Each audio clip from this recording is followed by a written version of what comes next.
Merci de votre fidélité. 20h sur la télévision Futur Média. Bienvenue à cette édition. Les titres, c'est tout de suite. Une jeune Sénégalaise, mère d'une petite fille de 8 mois, sauvagement assassinée par son mari. Les faits se sont déroulés au Maroc. Tout serait parti d'une dispute violente entre les conjoints. Le supposé mari assassin a été arrêté par la gendarmerie. Le corps sans vie de sa femme acheminé à l'hôpital pour les besoins de l'autopsie. Ablaye Ndiaye Thiossane tire sa révérence à l'âge de 86 ans. L'auteur de Talen Lampeyi, son titre fétiche interprété à l'ouverture du Festival mondial des arts nègres en 1966, a été inhumé à Thiès, sa ville natale. Les Thiessois lui ont rendu un vibrant hommage. Incendie au ranch de Doli, le secteur de Diaga, entièrement ravagé par les flammes. Les unités de service des eaux et forêts ont pu circonscrire le sinistre après plusieurs interventions. Un sinistre dont les origines sont à l'heure actuelle inconnues. Puis mouvement d'humeur au centre Talibou Dabo, pas de cours dispensés ce vendredi. Le syndicat des travailleurs affiliés au SUTSAS et l'administration se regardent en chien de faïence. La mauvaise gestion du directeur du centre pointée du doigt. Journée mondiale des abeilles ou Bee Day célébrée ce 20 mai, une date chère aux apiculteurs qui en profitent pour sensibiliser autour des menaces que subit l'espèce. Nos reporters se sont entretenus avec un professionnel du secteur qui nous parle du rôle des abeilles dans l'environnement, mais surtout des vertus du miel. Voilà pour les titres. Le développement, c'est tout de suite.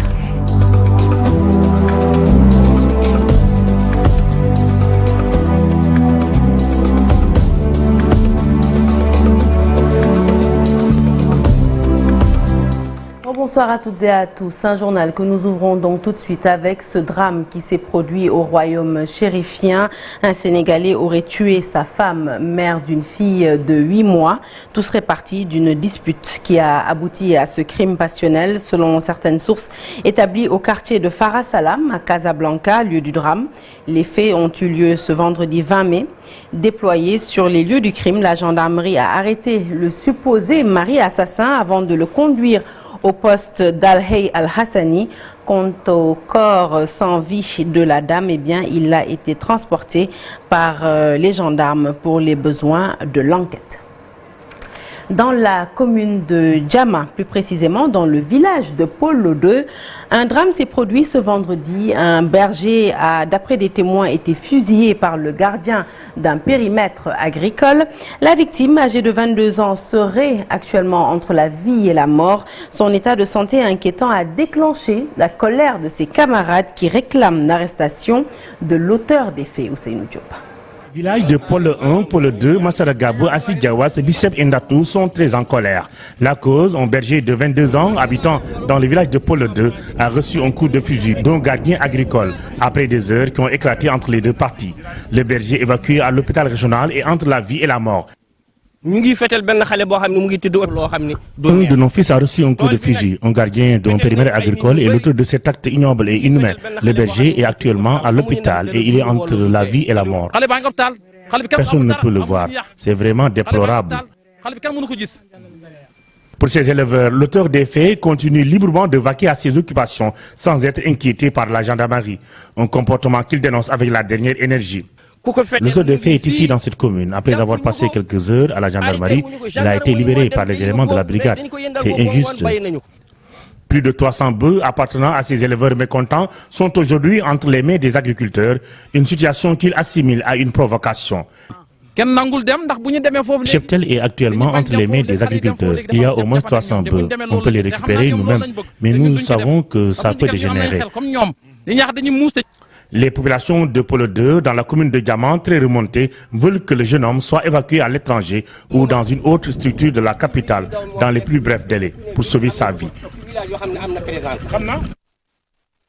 Et puis je vous l'annonçais en titre, l'artiste et interprète Abdoulaye Ndiaye, dit Ablaye Ndiaye Thiossane, interprète de la musique du premier festival mondial des arts nègres. FESMAN s'est déroulé en 1966 avec la présence du président poète Léopold Sédar Senghor, est décédé ce vendredi à l'âge de 86 ans à l'hôpital régional de Thiès. Il a été inhumé également à Thiès, sa ville natale. Ablaye Ndiaye Thiossane avait sorti en 2010 enregistre son premier album solo, un mélange de plusieurs styles, jazz, cubain, rumba africaine, à l'âge de 75 ans, avec la maison de production Silla Records. Et passionné de dessin, Ablaye Ndiaye a réalisé sa première affiche en 1949. Il avait tout juste 14 ans. Il a dessiné toute sa vie durant et a réalisé plus de 1200 affiches. Paix à son âme.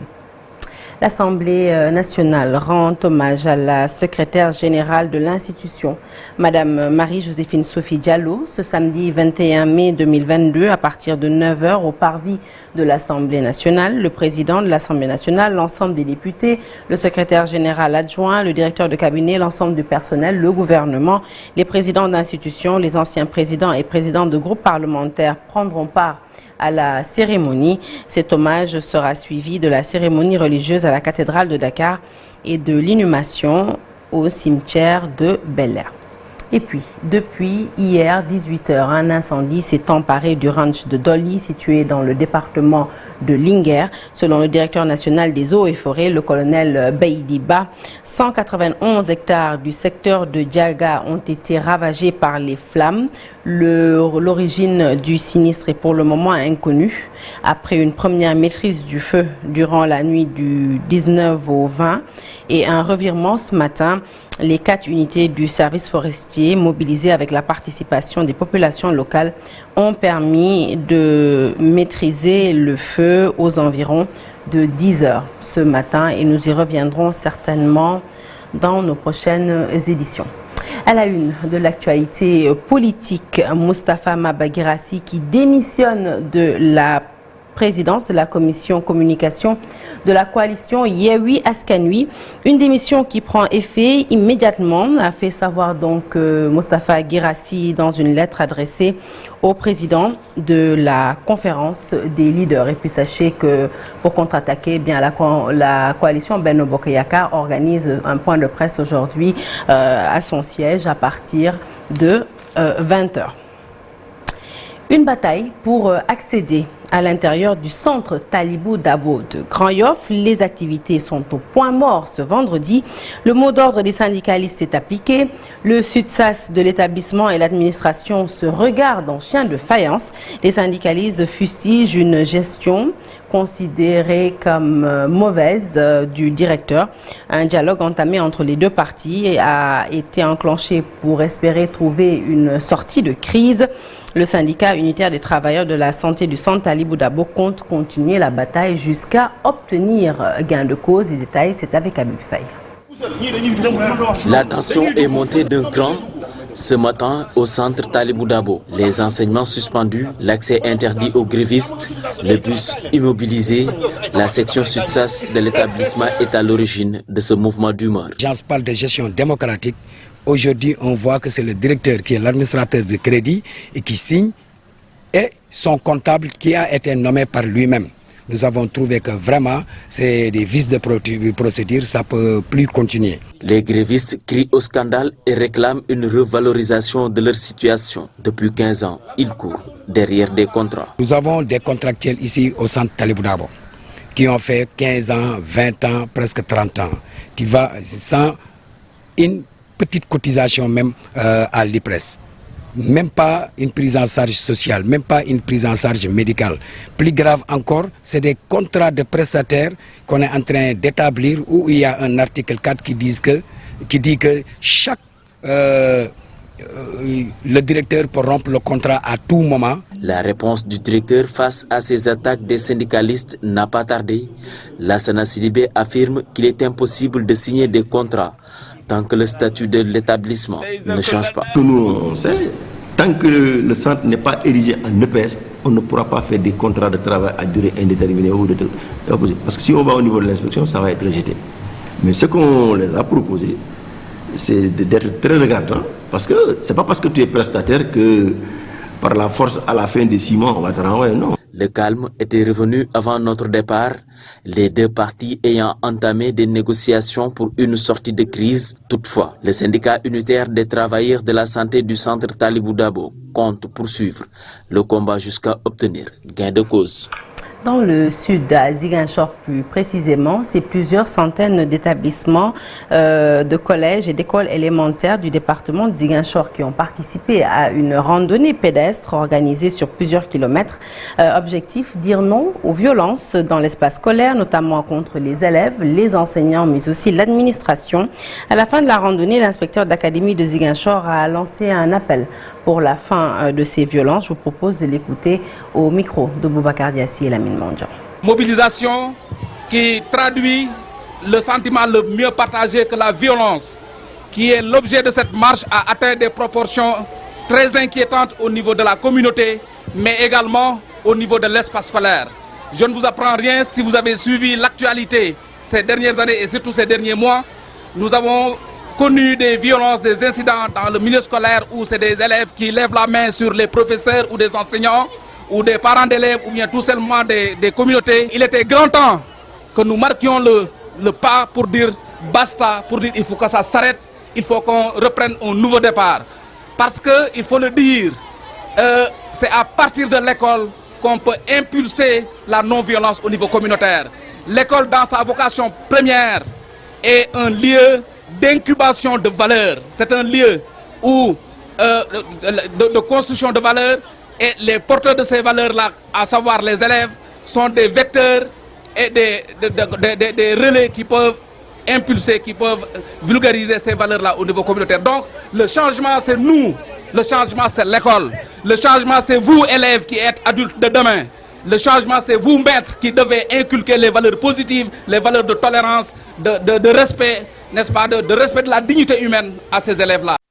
Retour sur l'actualité politique. Je vous l'annonçais tantôt, la démission de Moustapha Guirassy de la commission communication de la coalition Yewwi Askan Wi, une démission qui prend donc effet immédiatement, qui a été fait savoir, qui s'est fait savoir par l'auteur, justement, l'intéressé Moustapha Guirassy, dans une lettre adressée au président de la conférence des leaders. Puis sachez toujours, on reste avec Yewwi Askan Wi qui dénonce, qui rejette la liste proportionnelle de la coalition Benno Bokk Yakaar. L'argument brandi, elle ne respecte pas la parité. Cette liste, dans sa déclaration, eh bien, en substance, Yewwi Askan Wi déclare que la liste de Benno Bokk Yakaar est non paritaire à la 43e et 44e place des suppléants sur la liste nationale. L'argument brandi, c'est que 2 femmes s'y suivent et le constat aurait été certifié par la Direction générale des élections et la Sénat. Conséquence pour Yewwi Askan Wi, eh bien, la liste de Benno Bokk Yakaar est irrecevable. Et sachez que donc la coalition Benno Bokk Yakaar, elle, organise un point de presse. Ben, c'est à 20h, donc au niveau du siège de l'APR à Mermoz.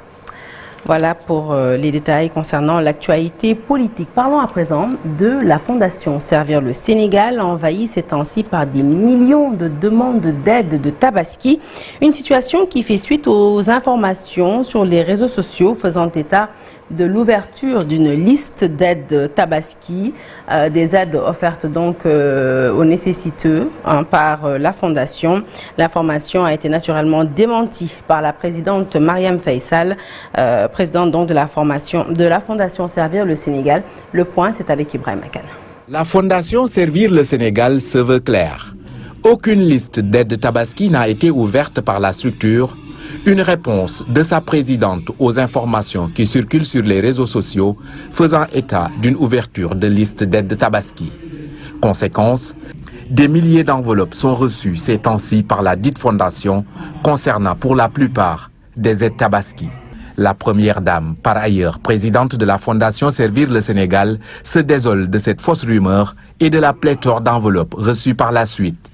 Elle tient tout de même à préciser que sa structure continuera de traiter toutes les demandes, que ce soit dans le domaine sanitaire ou autre. La Fondation a toujours été et restera sensible aux populations vulnérables. Au vu du nombre d'enveloppes reçues jusque-là, le traitement accusera sans doute du retard, déclare Marième Faye Sall. La faute à des personnes mal intentionnées ayant véhiculé une fausse information sur les réseaux sociaux. Nombreux sont les jeunes à la quête d'un emploi au Sénégal. Les 72 heures de Pikine organisées dans le cadre de l'opération Xëyu Ndaw ñi a permis une détection de profils divers et variés. Parmi les demandeurs, des diplômés d'université, des candidats aux bourses de formation et tous caressant le même rêve, celui de décrocher leur premier emploi.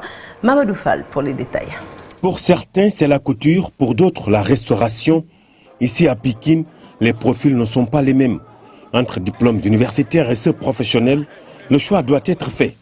Ici, plusieurs demandeurs d'emploi sont orientés. Premier groupe où ils n'ont aucune qualification, ils n'ont pas de métier, ils n'ont rien du tout. Maintenant, nous, si on reçoit ce premier groupe, souvent les gens ils te disent que je cherche un emploi, mais je suis preneur pour n'importe quel type de métier. Nous avons aussi un autre groupe des personnes en fait qui ont déjà un métier, ils ont déjà une formation de 3 ans, 4 ans ou bien en fait les masters. Ensuite, s'ils arrivent chez nous, ils nous disent qu'ils cherchent par exemple un travail sur un métier bien déterminé. John Mendy, lui, veut décrocher un emploi pour la première fois de sa vie après une formation en informatique. Il pense réussir le test avec brio.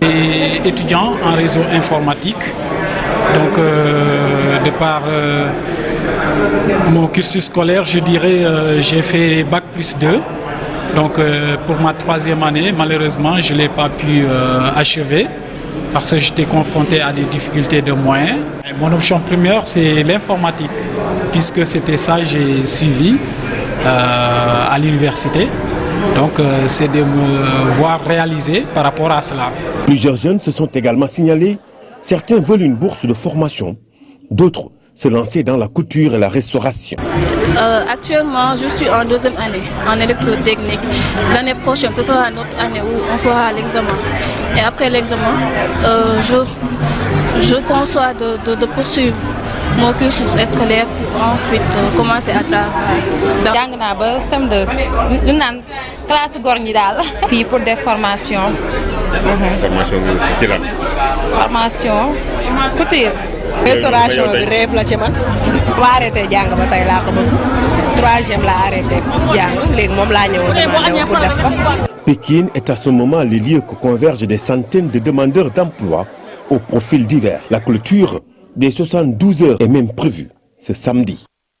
125 millions de dollars pour relancer l'économie post-Covid. Cet appui de la Banque mondiale au Sénégal tourne autour d'un projet intitulé Projet emploi et relance, transformation économique et relance, l'agriculture et le tourisme parmi les secteurs ciblés pour la mise en œuvre de ce nouveau programme. Maïmouna Ndiaye et Amadou Ba ont pris part à la présentation du projet et terre compte rendu. Technique aux entreprises affectées par la crise sanitaire. L'enveloppe est d'un montant de 125 millions de dollars. La Banque mondiale dégage ce financement pour plusieurs raisons. On l'a mis en vigueur l'été dernier, on était encore en pleine crise du Covid, mais aussi aider les entreprises à adopter des technologies modernes, améliorer leur productivité, accéder à des marchés plus lucratifs et donc in fine créer de l'emploi. Différentes filières, une synergie d'action. Je pense à l'agriculture, à différentes filières industrielles, etc. Il y a aussi des aspects garantis de prêts qui permettent aux entreprises d'accéder aux prêts bancaires. Parce qu'en général, il y a un problème d'asymétrie d'information et les entreprises ont du mal à accéder aux prêts bancaires parce que les banques ne leur font pas confiance. Avoir une garantie réduit ce risque. Des technologies plus innovantes et des créations de richesses en vue. Dans l'organisation du projet, il y a une task force qui va faire le déplacement sur le terrain à partir des filières qui ont été identifiées pour travailler sur ces filières-là de bout en bout, identifier toutes les contraintes, identifier tous les acteurs. Évidemment, en insistant sur un critère important, c'est le potentiel de la filière en termes de création de richesses et d'emplois. Après ce programme, d'autres projets suivront dans d'autres filières. C'est une doléance vieille de 83 ans. Le bitumage des axes routiers entre Thiès et Diourbel.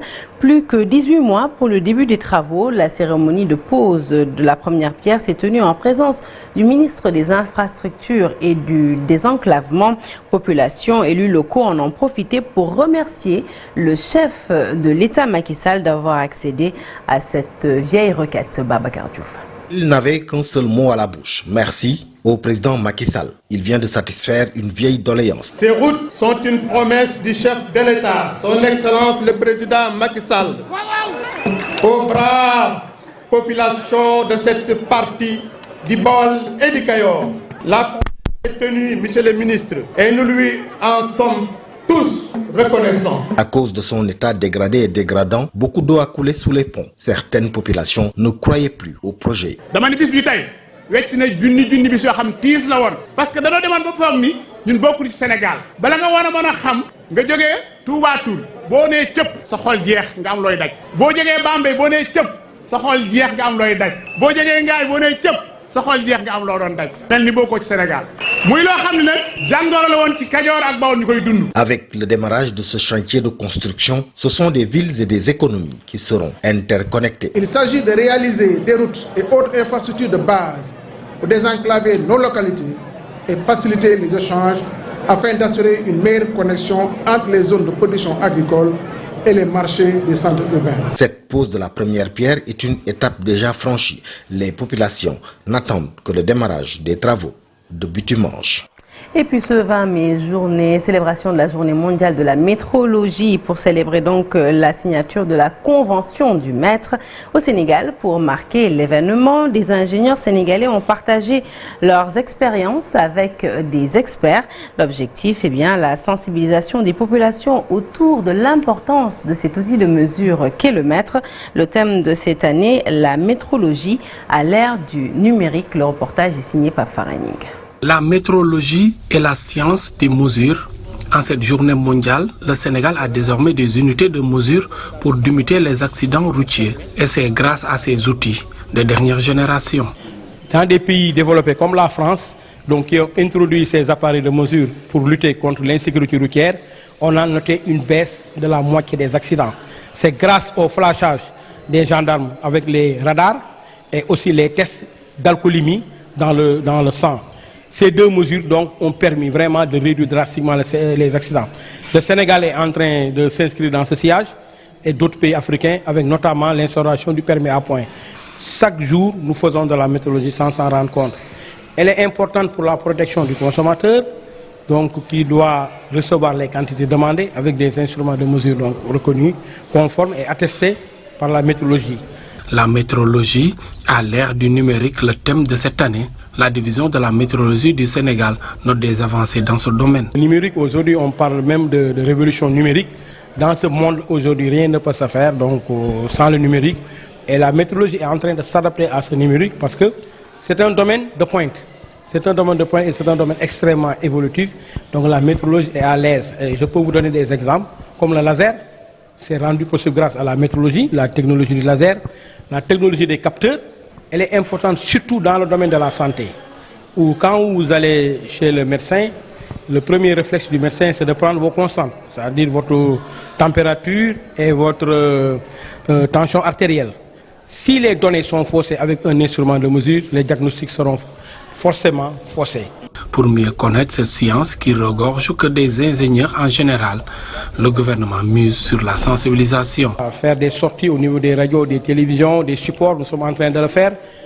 Et à côté de ça, on a créé l'association sénégalaise de métrologie qui regroupe des acteurs de la métrologie pour vulgariser cette matière.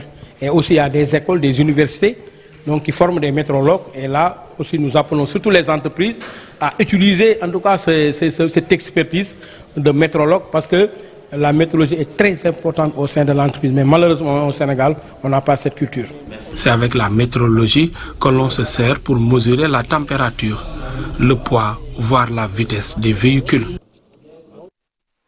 Le saviez-vous, ce 20 mai est également célébrée la journée mondiale des abeilles, une journée qui coïncide avec l'anniversaire d'Anton Jansa, un scientifique slovène reconnu comme étant le père de l'apiculture moderne.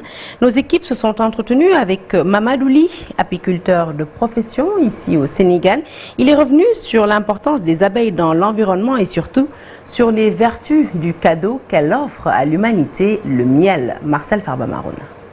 Un insecte ô combien important pour l'environnement. L'abeille fait partie des 20 000 espèces pollinisatrices et demeure la plus importante parmi elles. Cependant, elle est dangereusement menacée depuis un certain temps. Dans les début des années 2000, il y a eu ce qu'on appelle l'effondrement de cette espèce partout aux Amériques, en Asie et en Europe. Il y a eu ce qu'on appelle l'agriculture intensive qui a commencé ou bien qui a utilisé des néonicotinoïdes, des pesticides et avec la dégradation de l'environnement. Donc là, il y a eu vraiment des conséquences néfastes sur cette espèce qu'on appelle abeille, Apis mellifera.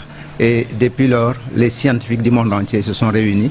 C'est pour cela qu'on a créé ce qu'on appelle Apimondia pour faire des recherches concernant cette espèce, comment la sauvegarder. Ses rôles sont ainsi multiples. L'un d'eux, les plus répandus, demeure l'extraction du miel. L'abeille, elle vient d'abord sur la fleur. Elle va directement au niveau du pistil de la fleur. C'est là où elle récupère ce qu'on appelle le nectar.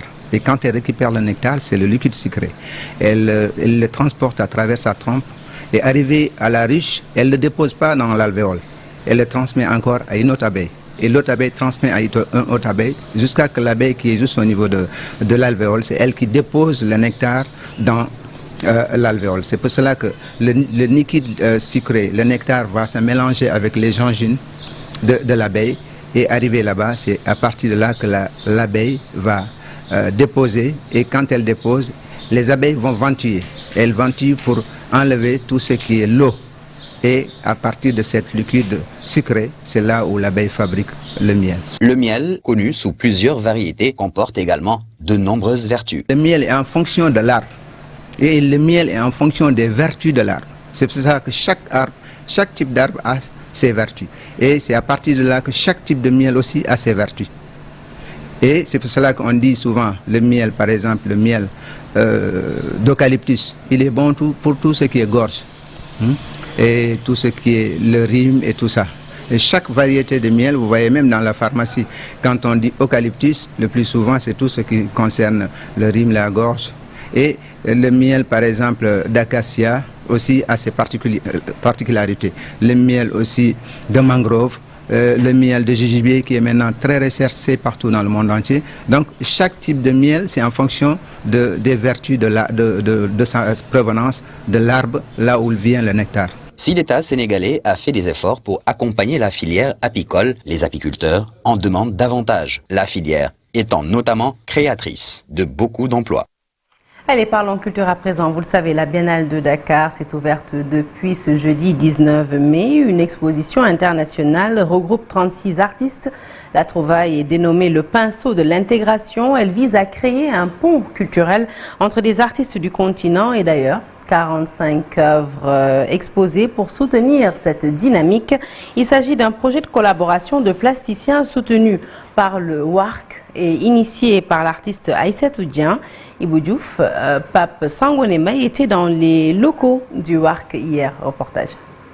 Le pinceau de l'intégration des artistes du continent et d'ailleurs des retrouvailles d'artistes pour forger l'acte fondateur de la création. Moi, l'objectif, c'est de créer les ponts entre les artistes. Vraiment, de les faire venir visiter notre pays, ce qui se passe chez nous. Parce que souvent, je pars chez eux pour regarder les expos et participer à des symposiums. Donc, je veux vraiment vendre mon pays, moi aussi, et la biennale. Des œuvres variées, ce qui démontre que le Dakar reste une vitrine pour ces plasticiens. Ça m'apporte beaucoup sur le plan professionnel dans le cadre du travail et avec des relations Oui. Je suis très contente, très émue de participer à cette exposition. Et j'ai rencontré d'autres artistes, d'autres galeristes. D'habitude, je fais toujours des workshops à l'étranger, mais là, c'est ma première fois au Sénégal, en Afrique spécialement. Donc, ça m'enrichit beaucoup de découvrir là les expériences de chaque artiste. Le WARC est très connu dans la recherche. Vous aussi, marquez cet événement. Si vous dites WARC, vous dites conférence, recherche, mais si vous dites WARC, vous devrez comprendre aussi culture. C'est la promotion de la culture africaine et les échanges culturels entre l'Afrique et le reste du monde, en particulier les États-Unis. Nous avons choisi le pinceau de l'intégration, ça fait 5 ans qu'on le fait. Maintenant, notre sous-thème sur le forger. Et vous savez, comme l'artiste forge toujours l'humanité et l'intégration et la solidarité. Près de 45 tableaux, 36 nationalités et qui ont uni leurs pinceaux pour l'intégration des échanges de visions au profit de l'art africain. Hors de chez nous, il était annoncé, il était attendu, il a été annoncé cet après-midi. Le gouvernement Elisabeth Borne ne déroge pas à la règle, des surprises et des polémiques sur certains profils. Sur le grill, l'équipe gouvernementale à la quête d'une majorité parlementaire. Dans 3 semaines seulement, la grille de lecture est signée Ablaye Cissé. 29 ministres, 6 secrétaires d'État, record tenu par le gouvernement sortant Castex. La nouvelle équipe Elisabeth Borne fait beaucoup mieux avec une équipe 27 membres, tout compris. Parité strictement respectée. Seulement voilà, une seule femme a un poste protocolairement important, Catherine Colonna, magistrate. Mais remplacer Jean-Yves Le Drian, inamovible ministre de l'Europe et des Affaires étrangères sous le premier quinquennat, n'est pas une sinécure. Si le président Macron s'occupe personnellement du dossier ukrainien, Catherine Colonna devra réparer les dégâts à l'usure causés par Jean-Yves Le Drian dans le Sahel. C'est peut-être par elle que le dialogue sera renoué avec Bamako. Ça devenait impossible avec le ministre Le Drian, qui fait d'ailleurs l'objet d'une procédure judiciaire à Bamako. Et pourtant, ça ne semble pas la mission la plus difficile pour le gouvernement, car si la prise de l'universitaire Pape Ndiaye semble être la caution de gauche pour ce gouvernement, le président Macron sera allé très loin dans l'ouverture. Certains disent même la tentation de l'extrême gauche. Reste à savoir qui de Macron ou Pape Ndiaye s'est renié pour se diluer dans cet attelage. Ce qui est sûr, l'universitaire et intellectuel né d'un père sénégalais et d'une mère française, cette mère avec laquelle les enfants Pape et sa sœur Marie Ndiaye, prix Goncourt 2009, ont exclusivement grandi, cet universitaire-là n'est pas d'obédience de l'opinion dominante en France sur les questions raciales et identitaires. C'est d'ailleurs un contraste saisissant de remplacer le très austère Blanquer par le détonnant Pape Ndiaye à l'éducation, Pape Ndiaye à qui ses écrits et opinions seront toujours opposés. C'est peut-être lui la clé pour siphonner les voix à l'extrême gauche et la nouvelle alliance de gauche qui ambitionne de faire de Jean-Luc Mélenchon le prochain Premier ministre.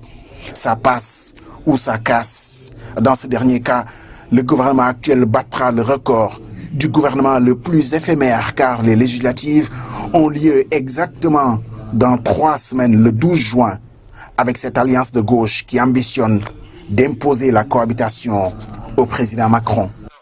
Et justement, les élections législatives en France, on en parle tout à l'heure avec une candidate aux législatives. Elle s'appelle Naïma Fadel. Elle sera l'invitée de Binta Diallo dans Soir d'Info juste après ce journal. En France, nous restons avec le collectif des Sénégalais de la diaspora qui appelle à manifester devant la Fédération française de football pour soutenir Idrissa Gana Gueye. Le CSD dénonce par la même occasion le lynchage médiatique dont est victime l'international sénégalais pour avoir refusé de porter le maillot LGBT. Une demande d'autorisation de rassemblement sera déposée auprès de la préfecture de Paris dès que la date de convocation du joueur sera connue. Les détails, c'est avec Maïssa Mbaye, secrétaire général du collectif des Sénégalais de la diaspora. Il était en liaison avec Chérif Dia. Nous défendons notre compatriote Idrissa Gana Gueye et qui est en train actuellement de vivre des pressions énormes dans les médias en France et un peu partout dans le monde par rapport à ses convictions.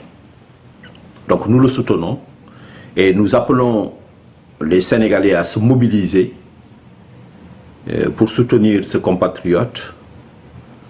Donc nous avons su qu'il a été convoqué par la Fédération française de foot pour s'expliquer par rapport à ses prises de position. Donc pour cela, nous demandons aussi à tous les Sénégalais de se mobiliser. Nous allons appeler à des manifestations ici en France et un peu partout dans le monde. Fin de ce journal, merci de l'avoir suivi. L'actualité se poursuit sur toutes nos plateformes digitales. Tout de suite après moi, retrouvez donc la grande Binta Diallo. Je vous rappelle qu'elle candidate aux élections législatives qui se tiennent dans 3 semaines en France. Excellente suite des programmes sur la télévision Futur Média. Excellente soirée.